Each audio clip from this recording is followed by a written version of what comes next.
Oh my! A wild Eldamon appeared! Wait, what's an Eldamon? Oh my! A wild guide to Eldamon appeared. An Eldamon is a tiny, cute elemental animal, like that one monster-catching game we're afraid to mention. Eldamon exist out of phase with the rest of the world. That means they're visible and still walk around and are affected by gravity and walls, but can't affect or be affected by anything directly through touch or harm. The one exception is that an Eldamon can meld with an object or creature and disappear inside them, but that's not really relevant. If you manage to find an Eldamon in the wild, lucky you! Eldamon have statistics and levels like any other creature in Pathfinder 2e, and if its level is equal to or lower than yours, you can attempt a request action with a diplomacy versus level-based DC for the Eldamon's level for the Eldamon to become your friend and travel around with you. Woohoo! But since Eldamon exist out of phase, there's not much you can do with a befriended Eldamon except look at them and think about how cute they are. They're not even really good scouts because they have such strange personalities, it's nearly impossible to get any information out of them. The exception to their usefulness is Eldamon battles. Since out-of-phase Eldamons can still interact with each other, they can battle each other too in a combat sport. When an Eldamon is ready to battle, they enter their battle form, transforming temporarily from their tiny cute pet form. Eldamon battles are fun because Eldamon can't die. When they reach 0 HP, they just faint until the battle is over and then are restored to full HP. Eldamon trainers specialize in using these Eldamon. They have light armor and simple weapons and the key attribute charisma. But if anyone can befriend an Eldamon, then what is the point of an Eldamon trainer? An Eldamon can only interact with other Eldamon, but an Eldamon trainer can use the 2-action activity Phase Eldamon to swap phases with your Eldamon, meaning they can actually fight on your behalf while you stay in a weird, motionless, ageless stasis. You can also phase them in as a free action if the encounter has just started. You and your Eldamon share actions, and you can only switch phases with one Eldamon at a time, and it must be one of 3 Eldamon which you specify every day. Your Eldamon must stay within 160 feet of you, although once per minute you can stride towards them as a free action. Your Eldamon can phase out as a free action, swap to another Eldamon for 2 actions, or they phase out automatically if they hit 0 HP. As soon as your Eldamon phases out, you, the trainer, take all the damage your Eldamon took, and all the negative effects they had. Eldamon have less HP than most characters, so you can expect this to happen a lot. The good news is that Eldamon will fully heal at the end of the encounter, or if they went to 0 HP, they do it after a minute. So you just encountered an enemy, like an arboreal warden. First you use Phase Eldamon. Since it's the start of battle, you can do it as a free action, and as soon as your Eldamon is sent out, they transform into their battle form. Since this is your first Eldamon of the encounter, you can use Elemental Effusion. Pick one opponent within 60 feet to take a Fortitude save to avoid taking 1 damage from your Eldamon's associated damage type. Eldamon all have an element, one of the 13 unique Eldamon elements. These correspond to certain damage types in Pathfinder 2e, such as the fire element being fire or earth being bludgeoning. Just like your favorite monster battling game, Eldamon often have elemental weaknesses or resistances based on their element, but these are recorded on your Eldamon stat block like any other weakness or resistant for any creature. So as soon as you have sent out your first Eldamon, you perform this test poke to see how difficult your life is gonna be.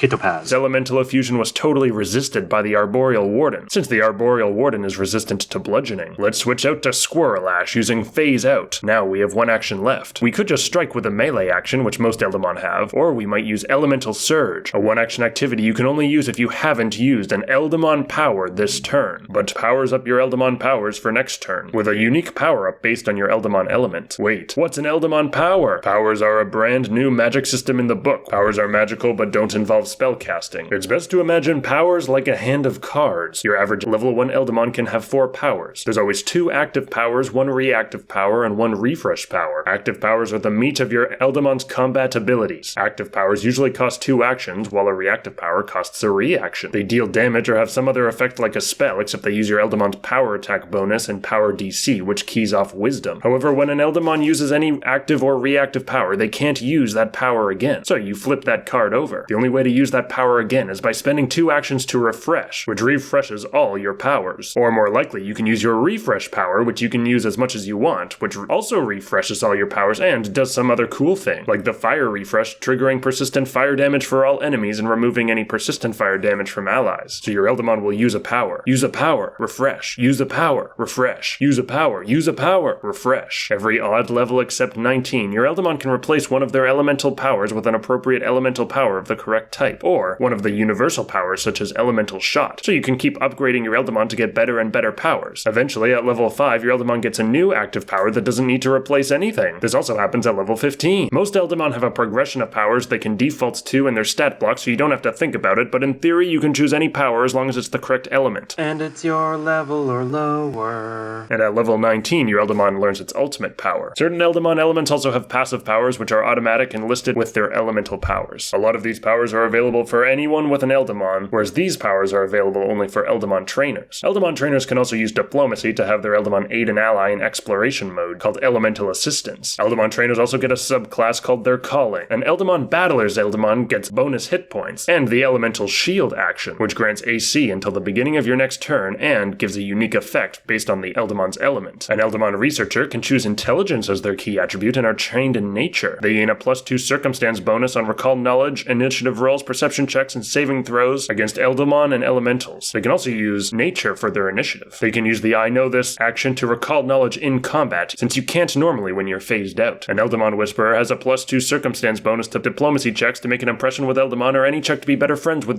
their Eldamon. They get the you can do it action, which lets them aid their Eldamon with diplomacy even when they're phased out. Everything on an Eldamon character sheet should make sense now. Eldamon hit points are equal to their Eldamon hit points +4 plus their constitution per level. Their AC is equal to 10 + 2 plus their dex and has a dex cap of +3. Plus their unarmored proficiency. Their skills all start untrained except their listed Eldamon skills, and their saving throws are all trained except their Eldamon saving throw, which is expert. They're trained in perception, unarmed attack, unarmed defense, power attacks, and power DCs. Eldamon have an elemental ability listed in their entry which gives them special abilities, and a form abilities which applies when they're in battle form. Eldamon also have a third form beyond their pet and battle form, their evolved form. An evolved form serves the same purpose as a battle form, but an Eldamon only gets access to it if the Eldamon trainer reaches level 11 and they meet some roleplay condition. Like Squirrel Ash loves to collect things, and if they perfect their collection, they get the Squirrelava evolved form. Then they unlock a third evolved ability alongside their elemental and form ability.